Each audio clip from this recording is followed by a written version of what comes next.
Welcome to another edition of Metals, Money, and Markets Weekly, week ending March 24th, 2017. With me, as always, is Mickey Fulp, the Mercenary Geologist, and from miningclips.com, I'm Rob Goodman. Well, Mickey, I'd say the topic of the week had to be Ryan Care.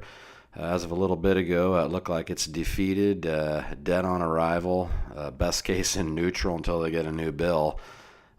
Dow certainly didn't react well off 7 sessions in a row, but the precious metals did not react too badly at all. In fact, acted very well.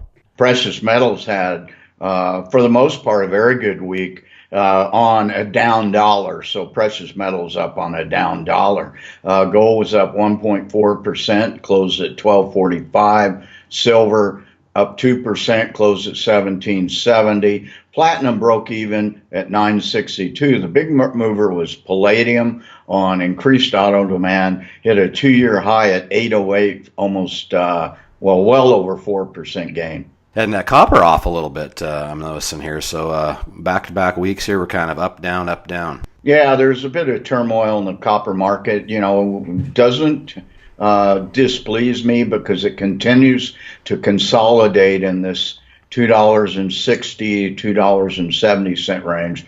Closed the week at $2.62, off 2.5%. The forward curve is much stronger this week. We did not have a forward curve last week at $2.68. There's still some turmoil, disruption in the copper market. Escondida, longest strike in Chilean history now, 43 days.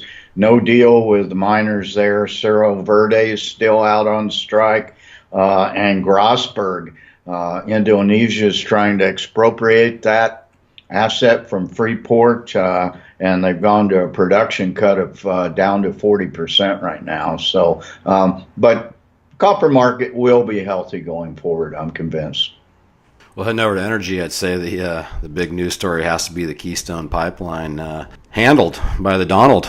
Yeah, the Donald's going for it, so it's still got a ways to go. It's going to face lawsuits. It's got some opposition from landowners in Nebraska, so it's not clear sailing yet. But it is in the Keystone Pipelines in the Trump infrastructure pipeline build out now, so that's good news.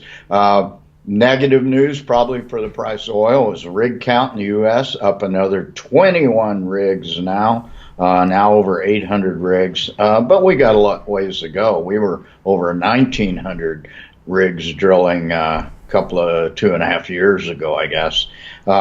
Uranium had sort of a blah week, closed at 24.75.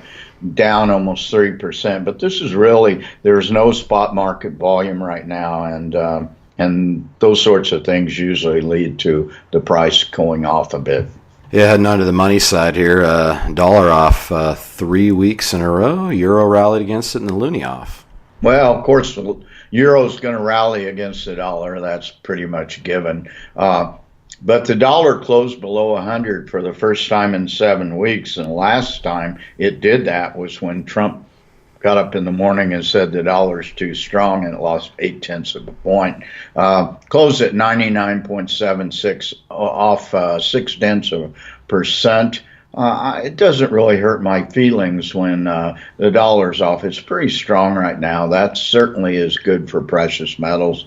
Euro closed at 108. The loonie was off to 0.7474, off 0.3%. That weakness really probably has to do with the continued weakness in oil. Sure, and as mentioned at the top there in the markets, Dow off 7 sessions in a row. The Ryan Care bill, I'd say, was the turmoil, and no one was really knowing what to expect. Well, the markets had a volatile week for the first time since the election. The VIX early today, about midday, let's say, was above 14. We haven't seen that since election week. But traders love volatility. You know, we've finally got some movement in the markets. On Wednesday, the S&P 500 had a percent loss, and it hadn't had a percent move in weeks on weeks. So a little volatility was welcome, but really when Ryan Care officially died about 30 minutes ago.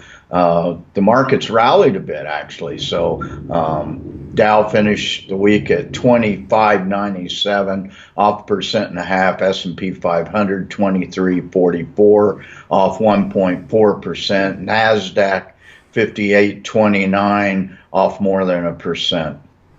Yeah, and the venture off a little. Yeah, the venture continues to show weakness on low volumes.